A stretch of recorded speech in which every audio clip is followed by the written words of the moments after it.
Slim, your songs over 60 years now have captured the pride of this nation. We'd like to start tonight's show with a message from the Australian Prime Minister, John Howard. Thank you. Slim, if ever anybody qualified for the description of national treasure, you do. You have many memorable songs. I don't think any more memorable than the immortal Pub With No Beer, which sold more than 5 million copies. Well done, Slim. Most importantly, on behalf of a grateful nation, thank you for what you've given us.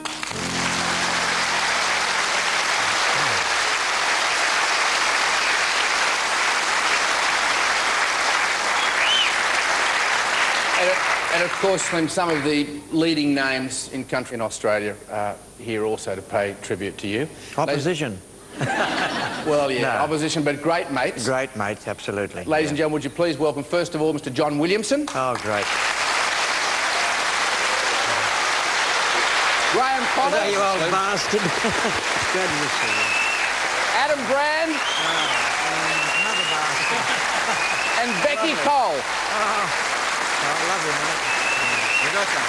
Yeah, Come down. Come down, Becky, come down, please. Join us down here. Now, John, he really started it all, didn't he? Well, there was Banjo Patterson, Henry Lawson, and the hillbillies like Buddy Williams, who I reckon sort of constructed a cyclone gate of Australian music. But it was Slim that came along and showed us how to really build a following singing Australian songs, and he kicked the gate open and made it right open for all of us to follow through. So without Slim, I don't think we would have the confidence to go ahead singing Australian songs. And you put him up there with Banjo Patterson and Henry Lawson? Oh, yeah. Graham, he was very helpful for you for many years, wasn't he? Slim really gave my career a kick along in '84 when he recorded I'm Married to My Bulldog Mac. It was a trucking song, and we hadn't met at that point in time. No, and we hadn't. I think Slim assumed I was a bit of an ex-trucker, because every time he wanted to do a trucking album, Graham, you got a song? Slim, the best thing I think you taught me is stick to your guns, be who you are. That's right, yeah. You can't be what you're not, and Australians pick it pretty easy if you're not fair dinkum. The main thing is to be sincere, believe in what you're doing, and, well, no better mate than this. Just be Australian and stick to it. Thank you. Yeah.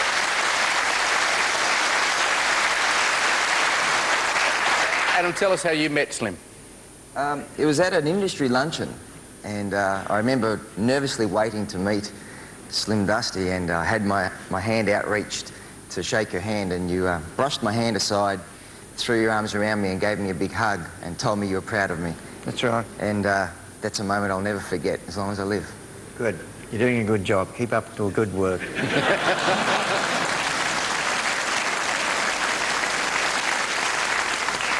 Becky, how would you describe him? Well, he's an absolute gentleman. I've had the pleasure of touring with Slim a couple of times, and it's just been wonderful. And I think just the inspiration that he is to so many young performers, up-and-coming performers, girls as well as guys. Thanks all for coming in. Thank you. Good mate. Yeah. Yeah. Oh, bastard. Thank you. Bye-bye.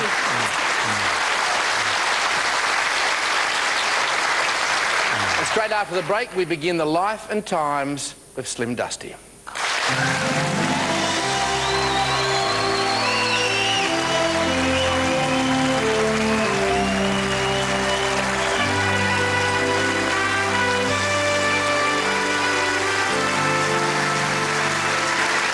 Welcome back to our tribute to the father of Australian country music. Slim, you're actually born David Gordon Kirkpatrick on the 13th of June 1927 in Kempsey, northern New South Wales. You're the youngest of 6 to Mary and David. When you're 3, the family moves to a farm at Nulla Creek.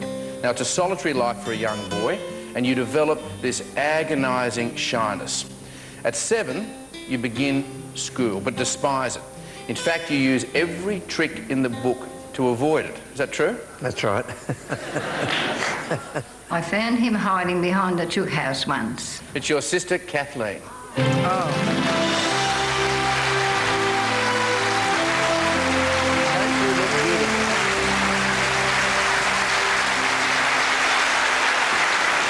Amazing. How lovely. Now, Kathleen, tell us what happened behind the chook house.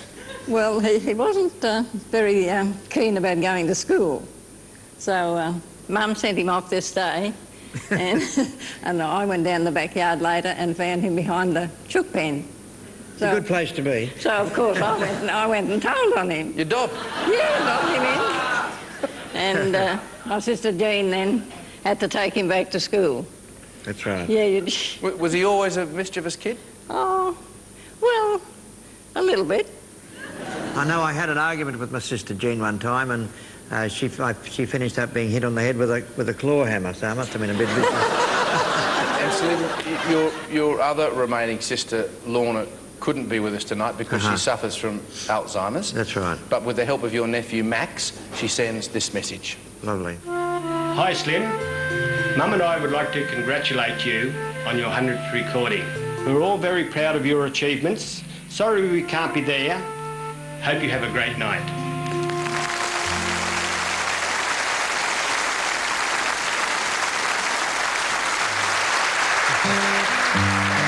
Well, Slim, about the only thing you do enjoy at school is singing. And ironically, you love performing solo. Your shyness completely disappears when you're in front of an audience. And it's now you start to dream of becoming a recording star. So at the age of 11, you change your name to Slim Dusty. Why Slim Dusty? Maybe Dusty representing the dusty outback of Australia, but there's one thing I'm lucky, that the name Slim Dusty does stand out in print, so that's good publicity.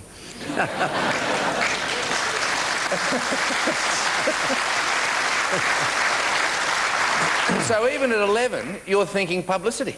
Oh, definitely, because I knew what I wanted to do. I wanted to be a famous recording artist.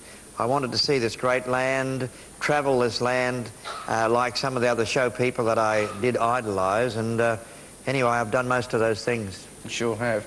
Well, at the age of 12, you leave school and begin work on the family farm, which everyone thinks will be your career. Yes. But your love of singing is growing stronger, and you're even now writing songs. When you teach yourself to play the guitar, your dad realises how serious you are and what a natural talent you have. You are so driven that you decide the only way to become a star is to go on radio. You're an immediate hit and so popular with listeners that at 14 you are receiving bags of fan mail. At 15, your father takes you to Sydney to audition for the manager of Regal Zonophone Records. But you're devastated when he tells you to go away and concentrate more on your singing and on songwriting skills. Yeah. What was your reaction to that? Well,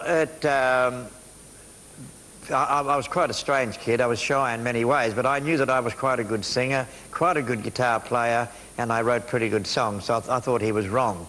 But... Fair enough.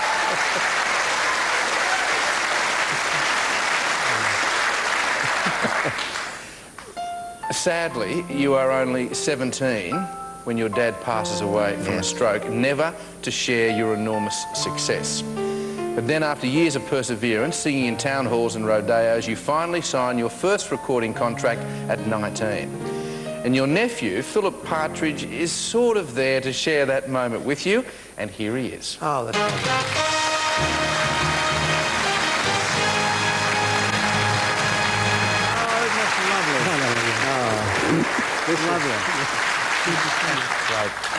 Philip, tell us a story about how you were sort of there with Slim. Well, it happened when, after Slim's dad died, he used to come down a little bit to the house at Kempsey, and my father decided that he needed a little bit of protection or whatever to help him along the way, and so he went to Sydney with him to record those records, and he took me too. That's right, you were there.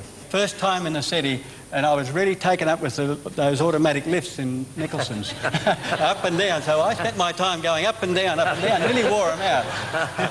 That's great to see you. Yeah. Philip, thank you very much. God bless you.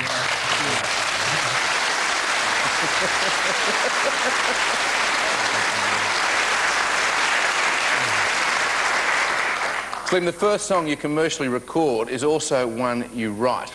It's called When the Rain Tumbles Down in July. And we'd be very grateful if you would take us to the commercial break, please, with a few bars of When the Rain Tumbles Down in July. Would you mind? Ladies and gentlemen, Slim Dusty.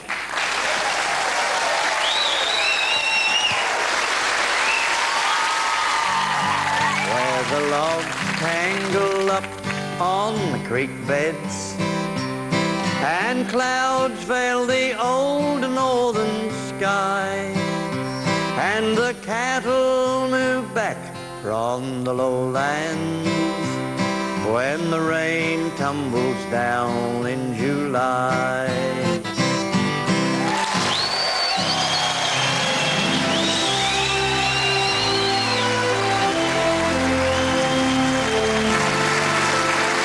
Welcome back as we celebrate the life of country music singer Slim Dusty. Slim, you're 23 in 1950 when your life changes forever as you're introduced to the McKean sisters. They're a well-known singing duo who at first are not particularly impressed with you, are they? Not really. Would you like to tell us why? Well, actually, my old friend Shorty Ranger and I were terrorising Sydney as we reckoned we were. And we were pretty sweet, and we were chasing a couple of Queensland girls, and the McKean sisters weren't impressed the way we were doing it. Well, despite that, you begin travelling and performing together. Oh, yes.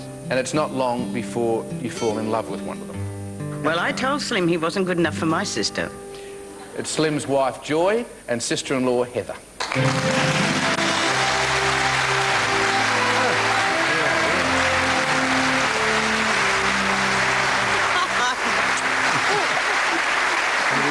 What a surprise.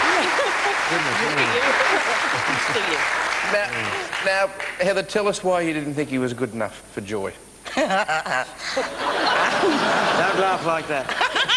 Well, I mean, I could tell you a lot of things, but no, in those days, Joy and I did a lot of work together. We were very, very close, and being so close, I didn't like the idea of somebody coming around and sort of making eyes at her and taking her off. I wasn't real happy about that. But you did change your mind, didn't you? One thing happened that did change my mind. Joy's shoe broke, and in those days none of us earned very much money, as you know, and so we were sort of all trying to work out how, because they were expensive shoes. So his lordship over here, he came to the party and said, I'll do this, I'll do that, I'll do something else. And I thought, well, he's not such a bad bloke after all. And if he'll help out to do that. Fix the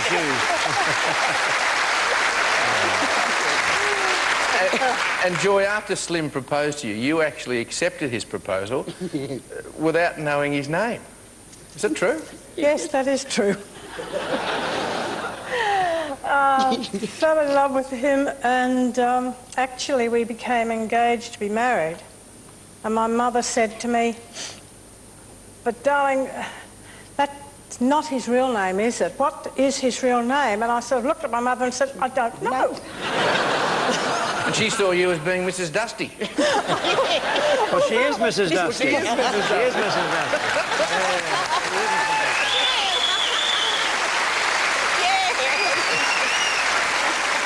Heather, thank you for joining us. Thank you very much. Joy, would you mind taking a seat with Slim? Yeah, okay. See you later. You're going to sit down here, aren't you? Joy, please.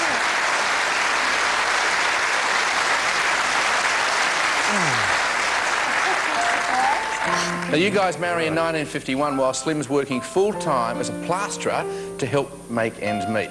At 27, you and Joy launch your first Slim Dusty travelling show. Then it's 3 years later, in 1957, when you hear and then record A Pub With No Beer. So it's a lonesome away from your kindred and all, by the campfire at night, where the wild dingoes call. But there's nothing so lonesome, morbid or drear, than to stand in the bar of that pub with no beer. Oh, no more beer.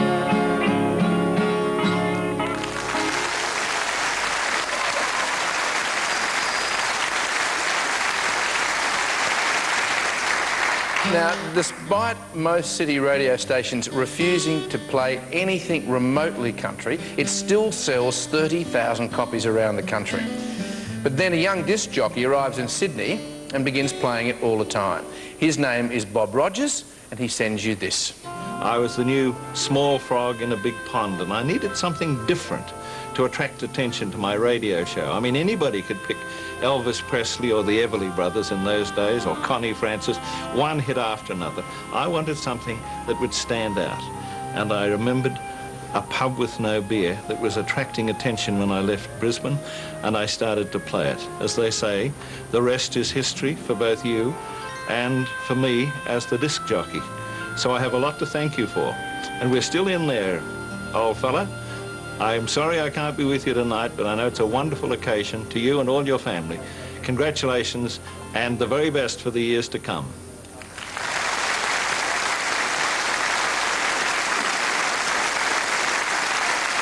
All those years of struggling for you are at last now paying off. Because when you're 30, The Pub With No Beer becomes the first Aussie single to make the charts in Britain. The next year, EMI presents you with Australia's first ever gold record to mark its pioneering success. And of handing you this disc, which I'm sure you will treasure, and we indeed are very proud of the fact that we've had this opportunity to present it to you. You're now in demand right across Australia and form a partnership to tour the showground circuit. You spend the next 6 years travelling to various rodeos and agricultural shows, performing in front of your growing legion of fans. Hurry boys, hurry girls. Hey, the Slim Dusty show's just about to start. It's two of your old on-the-road mates, Teddy Trevor and Johnny Devlin. Oh,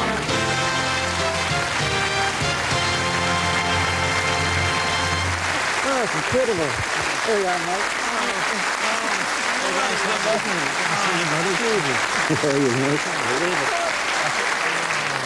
Amazing. So, Teddy, tell us about the days on the road. Did a lot of towns there, met a lot of people, had a great time. Pretty hard work too, but it was wonderful.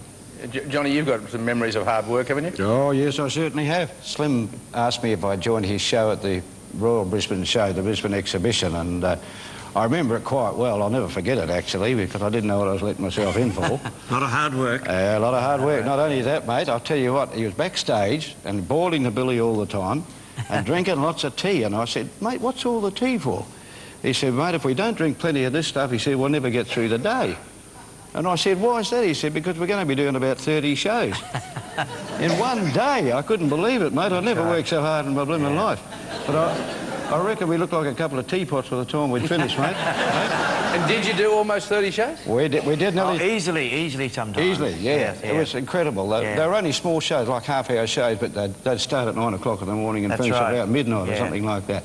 But, mate, fantastic. You were one of the greatest influences of my career. And you were a great influence on Joy because she played bass for you on some of those sessions. Oh, fantastic. And you really taught her to play rock and roll bass. Oh, mate, we had a ball. God bless you, mate. Oh, God bless you. Thanks, Johnny. And keep bringing them out. Thanks, Teddy. Keep bringing them out. And after the break, Slim takes off across the Tasman. But first, a couple of mates. Well, it was 1953 when Slim Dusty first came into my life. I was jackarooing on a property outside of Wellington in central New South Wales. And I used to listen to 2DU Dubbo, and they had to warm up the transmitter. 5:30, they'd play 15 minutes of marching music. Then 5:45 to 6, it was what they called hillbilly music, and Slim was amongst it. And he's been with me ever since. It was later that year that I found myself in radio, so here we are 47 years later, and 100 albums later, and I'm still playing his music, and I'll keep right on doing that just as long as he wants to make it. I know few men with such passion for life and such love for their country as Slim Dusty. I wish I was with you, Slim, but come to think of it, it's probably a good thing I'm not. But I hope you have a wonderful night. I'll see you soon. Huh? Congratulations, Slim. I remember that incredible flight, one of the hardest flights I've ever done by helicopter through the Blue Mountains in atrocious weather. You were very brave. And by the way, you said one thing to me once, and that was, when we all pull together, we'll be a great nation one day. Well, Slim, when we're all like you, we'll be a great nation. Congratulations, mate. Just a tall, dark man in the saddle, He's as tough as they come from anywhere. Good on you, Slim.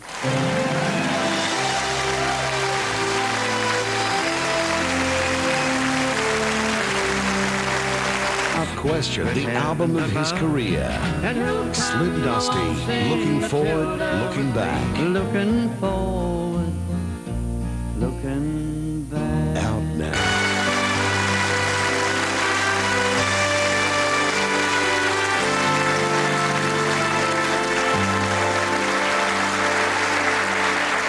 Welcome back as we continue our journey through the life of Slim Dusty.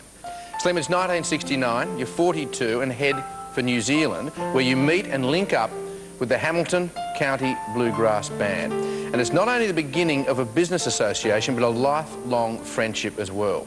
The following year, you're awarded the MBE, and it's a proud moment that you cannot wait to tell your mum about.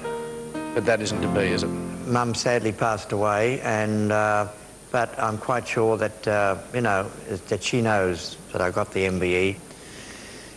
And we were in Tennant Creek, I'm afraid, when she did pass away. But she never approved of the singing life in the beginning, but towards the end, she quite approved of what we were doing. She would have been very proud of your success, Oh, I'm yes, sure. absolutely, yeah. In 1972, you record Lights on the Hill. It's Australia's first trucking song and written by Joy. Uh-huh. An artist you record this with is Keith Urban, who sends you this.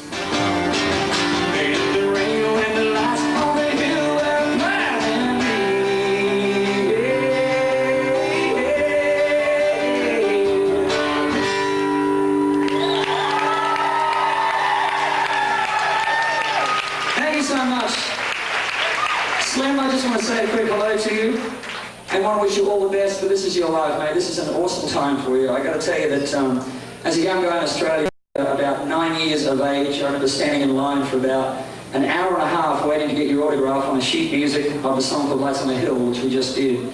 And it was an awesome thing to be able to duet with you on that song many years later. So we've got one quick thing we want all my very close personal friends here in Nashville to say to you. On the count of three, ready? 1, 2, 3. Good on you, Slim. All the best, mate.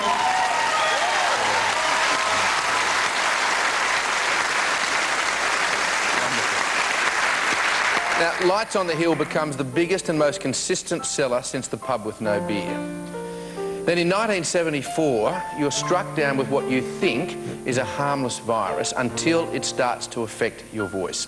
Doctors diagnose a nodule on your vocal cords and assure you its removal is the simplest of procedures. But after the operation, you can barely speak, let alone sing. Because of your now cracked and croaky voice, you struggle for months to keep the band together. And at one point, even smash your guitar in despair. Is that true?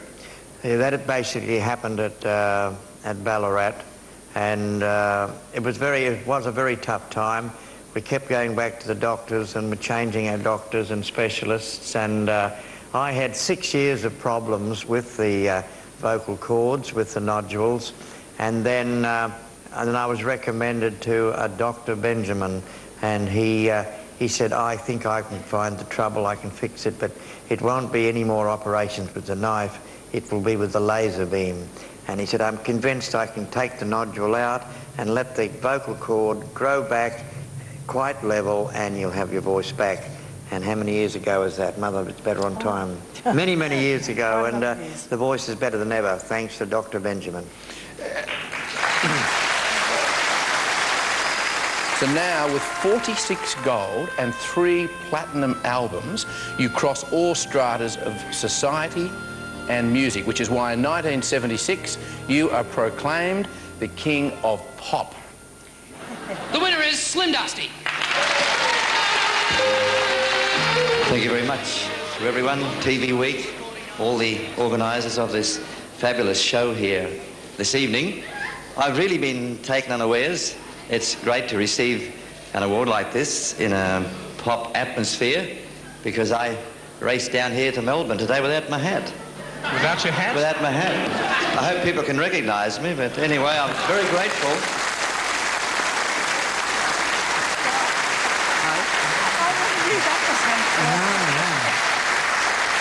At least you weren't dressed like the bloke standing behind you. In 1980, you record another drinking song. This one is called Duncan. And this catchy little tune once again puts you at the top of the charts. And just this year, you record it again with a certain children's group. Well, we love to have a dance with Dusty.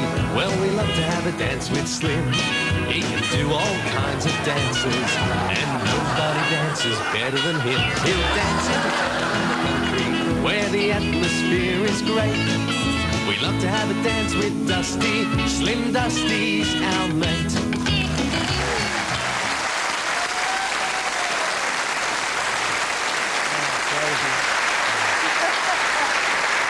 Ladies and gentlemen, would you please welcome the Wiggles.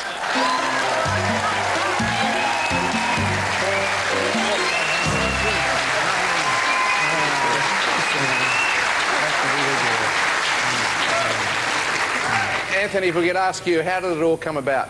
We've just been great fans of Slim. We travel around the world and we always get homesick, and I've been bugging the guys for years with Slim Dusty tapes. Middleton's rouseabout in the middle of nowhere in America, and it's been really good. We did the song together, and they've been playing it on the television a bit.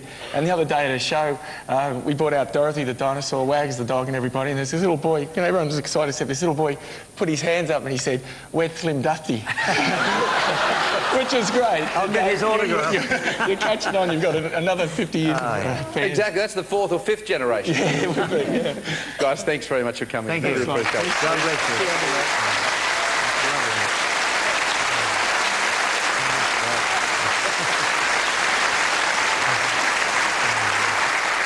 And after the break, more of the Slim Dusty story. But Slim, could we impose on you again just for a few bars of Duncan to take us to the break? You wouldn't mind? Please? We've got to work you here. Oh, what are we doing? I love to have a beer with Duncan. I love to have a beer with Duncan. We drink in moderation, but we never, ever, ever get a rollin' drunk. We drink at the town and country, where the atmosphere is great. We love to have a beer with Duncan, because Duncan's me mate.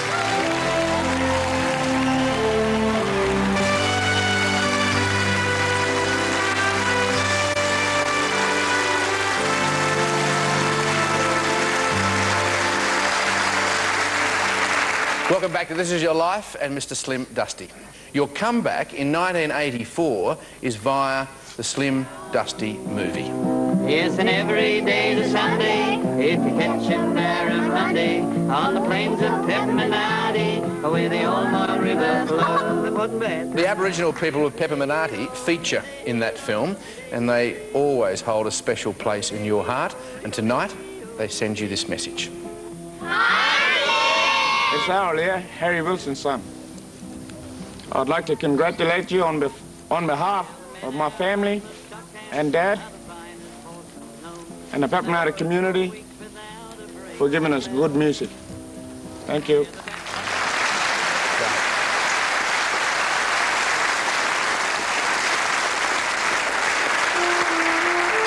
Slim, throughout all these years of doubt over your throat, your children are never very far away. And Slim, nor are they tonight. Ladies and gentlemen, would you please welcome the whole Kirkpatrick family.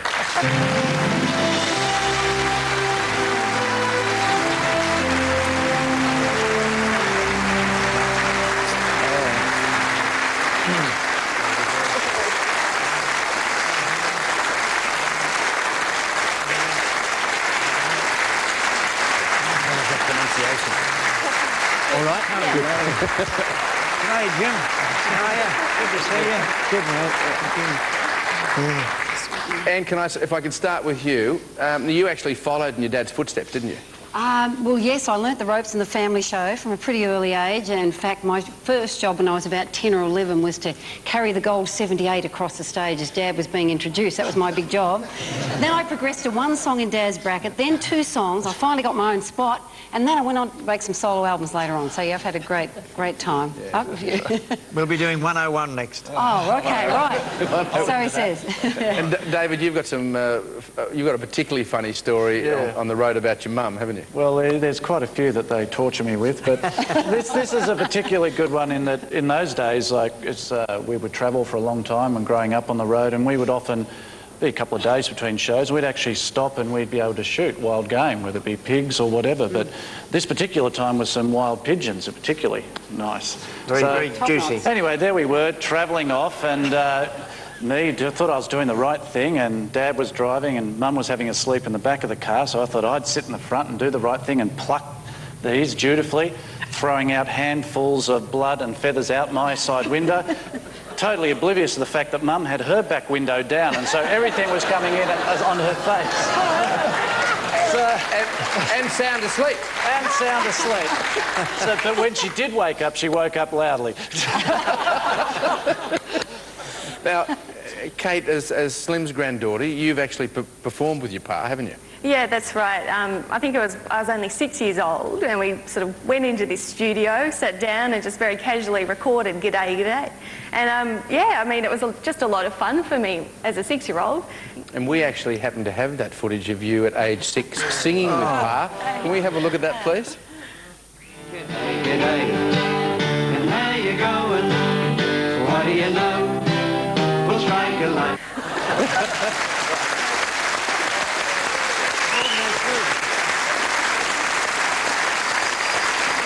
Thank you, everybody. Thanks for coming in. Thank you.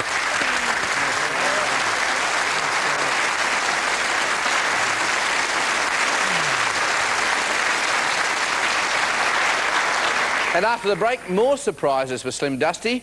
But Slim, first, some messages from your country mates. And the biggest disappointment in the world was me. And you, Slim. I'm really sorry that I couldn't be there for you tonight. Just fantastic to be able to pay homage to someone so great. First time I met you was in the Kimberleys. It was fantastic since then, and I'm very proud to call you mate. Hope you have a great night. See you next time. Sorry I can't be there, Slim. I'm in London at the moment. But I just wanted to say how much your music influenced my life. My dad brought me up listening to you on the Nullarbor, and it inspired my family to travel Australia playing country music. Congratulations to you and Joy on everything you've achieved. You're not only an inspiration to me, but the whole of Australia. Hi Slim. You know what I love about you is the way you continue the tradition of Australian country music while still embracing the new and encouraging young artists. Thank you so much for everything you've done for the Australian country music industry, and congratulations.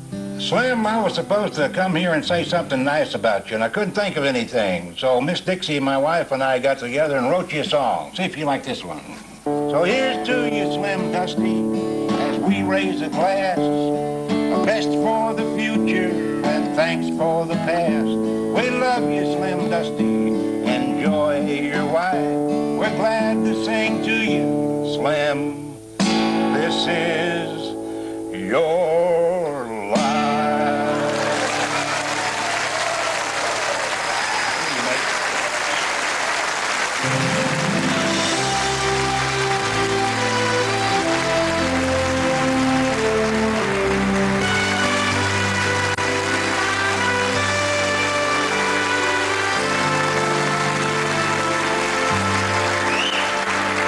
Welcome back as we pay tribute to the king of country music, Slim Dusty. Slim, it's 1992 and country music is now an industry and you are its pioneer. Now there's an American country music icon who's suffering from Parkinson's disease. So we never see him and rarely hear from him these days. But he insisted on sending you this telephone message. Ladies and gentlemen, Johnny Cash. Hi, Slim Dusty. This is Johnny Cash, calling from Tennessee. How you doing? Well, I know it's a great night for you, and I'm proud that I can be there, by voice at least, to share part of it with you. I congratulate you on the release of your 100th album, and I reflect back on the times that we were privileged to work together, and the times our lives passed, and that seems like 100 years ago. Maybe it was just about 30, though. Well, have a great night, Slim. I'm proud of you, and I look forward to seeing you soon.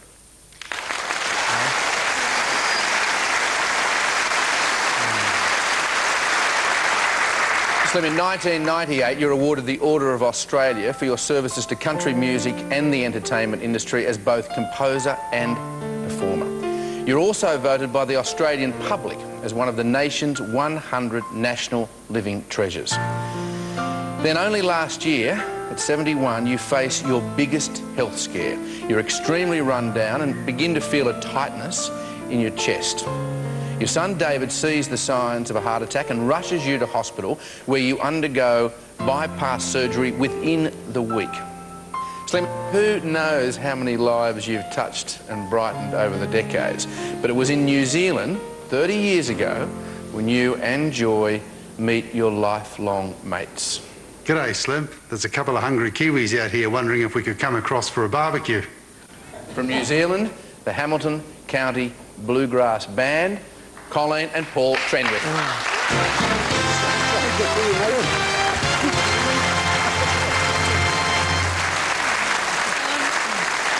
Congratulations, Slim. We're so proud of you. It's so cool to be here.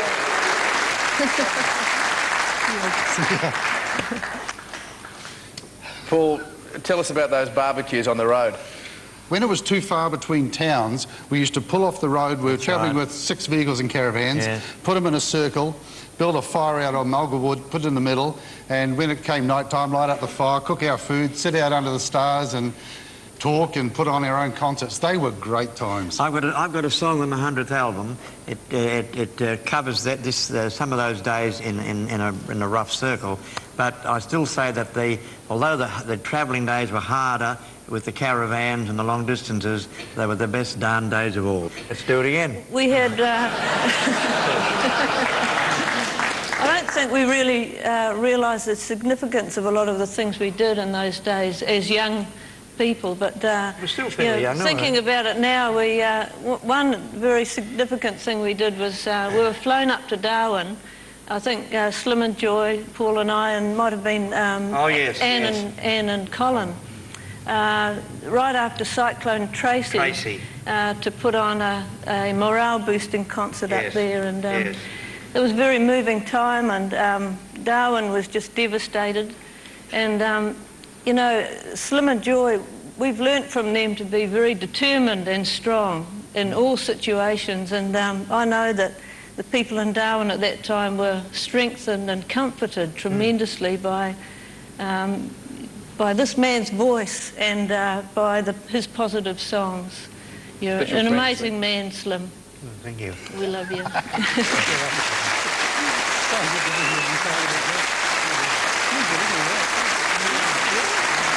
Thanks, Paul. Love you. Thanks, Colleen. Thank you.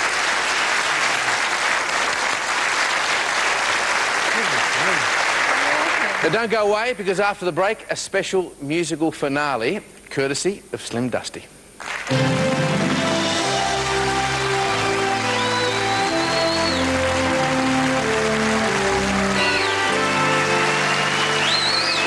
Welcome back to This Is Your Life and Slim Dusty.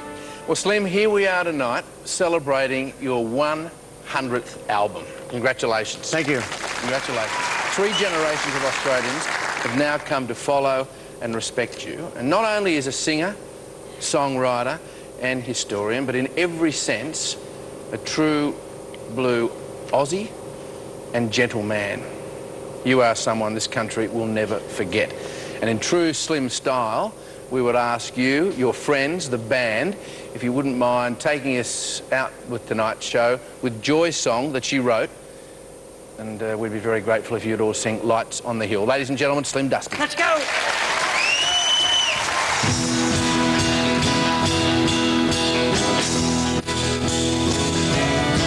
It's a long straight road and the engine is steep. I can't help thinking of a good night's sleep.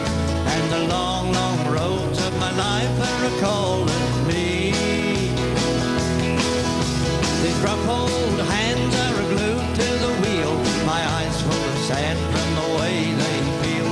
The lights coming over the hill are blinding me. Right up!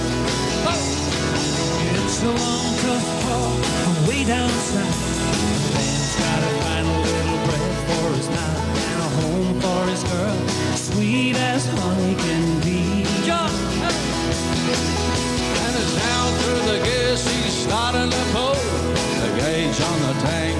going near full, and the lights coming over the hill are blinding me.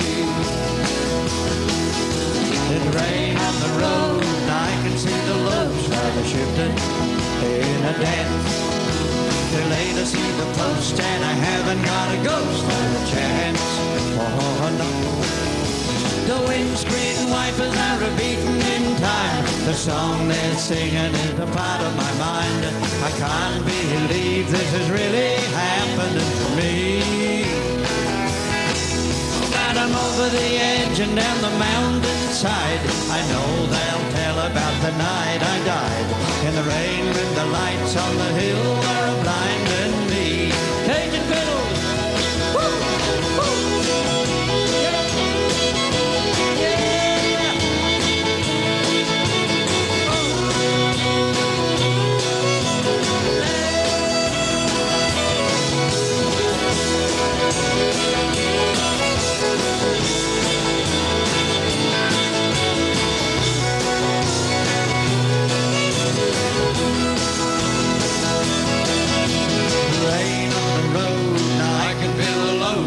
Shifting in a dance. Too late to see the post, and I haven't got a ghost of a chance. Oh no. The windscreen wipers are beating in time. The song they're singing is a part of my mind, and I can't believe it's really happening to me. Oh, madam, over the edge and down the mountainside, I know they'll tell about the night I died. In the rain and the lights on the hill are blinding me. Fiddles once again now.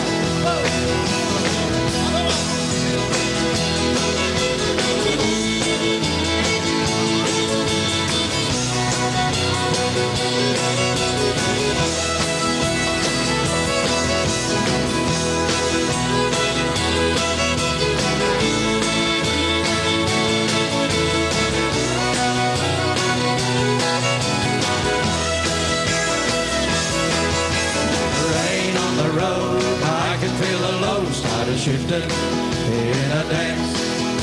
Too late to see the post, and I haven't got a ghost of a chance. Oh no.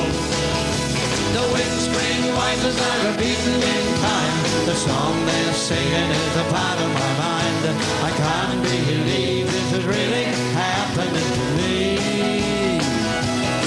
Oh, but I'm over the edge and down the mountainside. I know they'll tell about the night I died. In the rain when the lights on the hill were blinding me. In the rain when the lights on the hill were blinding me. Thank you. Good night. God bless. God bless Australia. Good night. Hey. Slim Dusty, this is your life.